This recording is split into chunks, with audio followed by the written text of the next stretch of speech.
all those groups, Vanguard, Merrill, Bank of America, are very tightly aligned with Ms. Warren. If you look at Ms. Warren's biggest contributors, guess Mhm. who they are?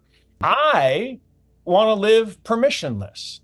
And I'm tired of having the bank have to give me permission to get my money, or a brokerage firm give me permission to take my securities and transact with you. In a permissionless world, banks, brokerage, insurance companies, auditors, accountants, they're less important.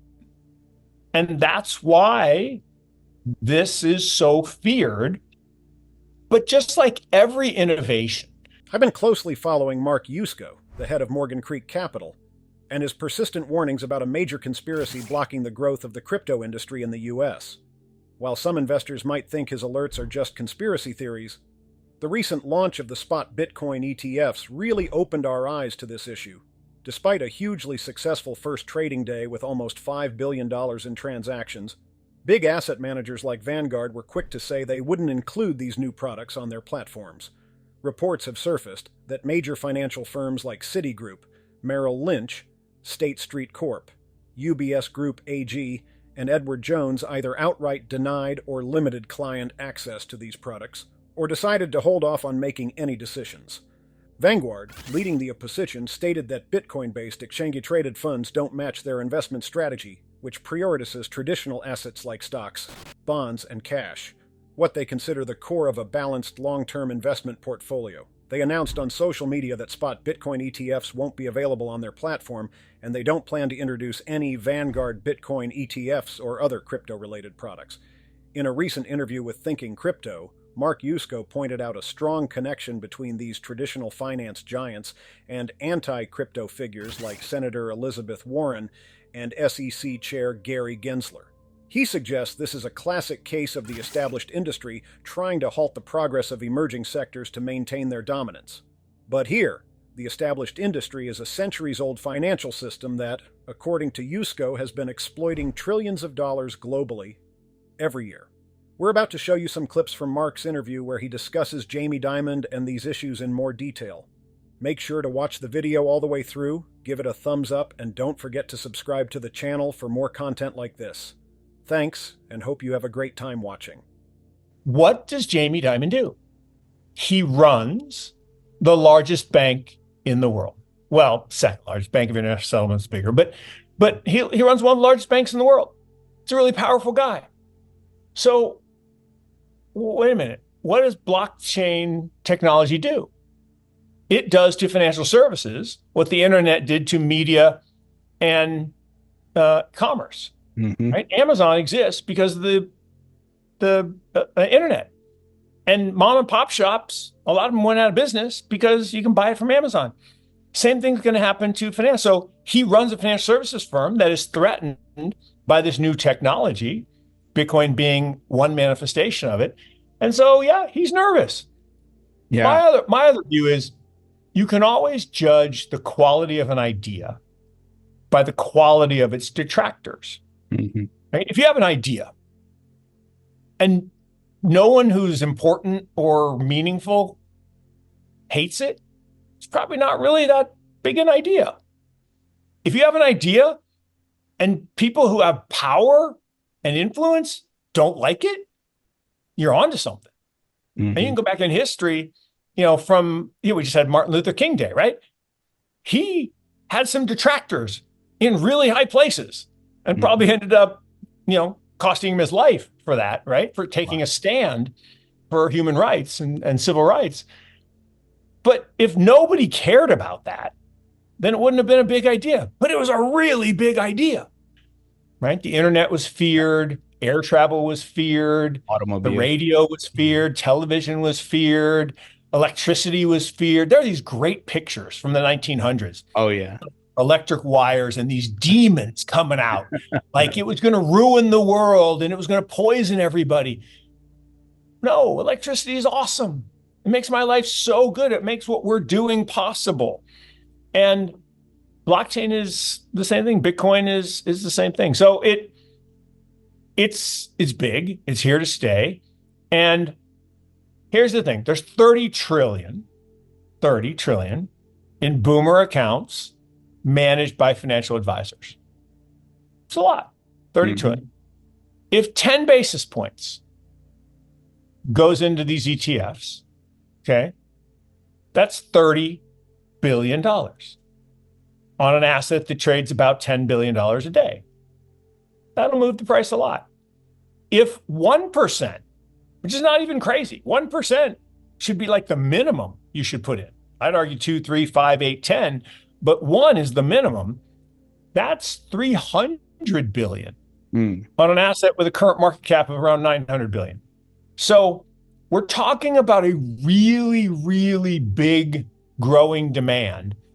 And what people forget, when GBTC launched, they raised about 10-ish billion dollars of new fiat that went into GBTC. And the price of Bitcoin went from about 10,000 to 59,000 in a matter of months. I mean, it was a total parabola. And yes, then it crashed down to 30, and then it went back to 69, and then it crashed all the way down to 15. And today, we're closer to 69 than we are 15. So that, I think, history is going to rhyme. And so as that parabola, as that FOMO picks up later this year, post the halving, and we get into what's called crypto fall, which is when all of the activity and the media attention, and I think we could go very, very quickly from where we are today to 6-digit Bitcoin. I mean, like faster than people can imagine. Mark is anticipating a huge upswing in Bitcoin and other cryptocurrencies and digital assets. This well-known hedge fund manager says we've been in a crypto summer since June 2023, which interestingly aligns with when BlackRock applied for a spot Bitcoin ETF. Talking about price trends, Mark thinks the real skyrocketing growth will kick off in crypto fall, starting around June 2024 and likely lasting until mid to late 2025. During this time, he's forecasting that Bitcoin's value will soar, jumping from $42,000 to at least $150,000 per coin. He even suggests that if more big investors get involved in the ETFs, Bitcoin's price could climb as high as $250,000. Currently, there are reports of ongoing private meetings and marketing efforts, which are expected to start showing results soon. Now, let's return to Mark's interview where he discusses Vanguard, Merrill Lynch, and other firms that are not providing access to Bitcoin ETFs. What they're saying is, all you young people, all you millennials, Zoomers, we don't give a shit. We got the boomers, and the boomers don't want this. They want us to be the buttoned up Wall Street types to say, no, this is bad. That's fair. That is a calculated decision, I will argue, made by boomers, because boomers are the ones running the firm, that has a limited lifespan. Right. Because here's the thing. All of us, every single one of us is going to die. Yep. Every single one of us. I mean, everyone eventually, but the boomers first. And we're all going to die. And all that money that we think we have is going to y'all. It's going to the Zoomers and the millennials. And so if Vanguard and Merrill Lynch and Bank of America and UBS piss off those people, what's going to happen? They're just going to leave. So their mom or dad, their grandpa or aunt is going to bequeath them the money, and they're going to take it out. And I actually see this. I have a family harmony account at UBS. My brother-in-law is a financial advisor. And he took over his dad's book. And all his dad's clients are passing on, right? They're 80s and 90s and some even 100. And the kids come and they take all the money out. He gets about 10% that stay. 90% just leave. And now, by fanning the flames of this digital divide, I just think it's a bad idea. I mean, 29% of millennials own Bitcoin, 4% of boomers. Okay, so with the ETFs, that 4 is going to go to 40. my number, picked out of the air, like 85% of statistics made up on the spot. So, uh, and that 29 eventually is going to be 100. I mean, I say this all the time. Use a prop. I have three grandkids, 1, 3, and 5. My youngest is a Gen A. Actually, I think all three are actually Gen A, but I always talk about my youngest because she's 1. She'll never have one of these. She will never have a leather wallet. Mm. In her whole life, she will not know what paper money is. Right. Not ever. And so she will grow up using digital assets. She will grow up exchanging digital assets, stable coins and Bitcoin and whatever. That's a different world.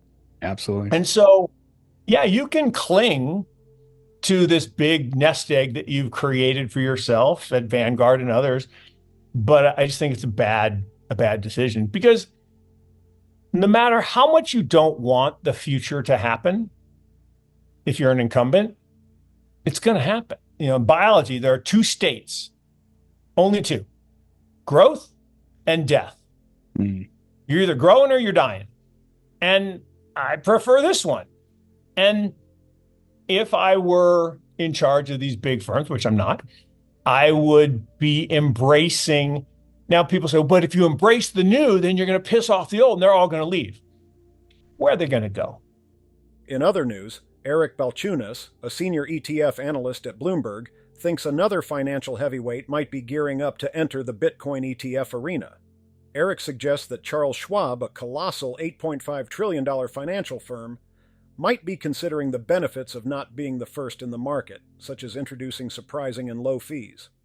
He speculates that they could stun everyone by offering a product with fees as low as 10 basis points in the coming months.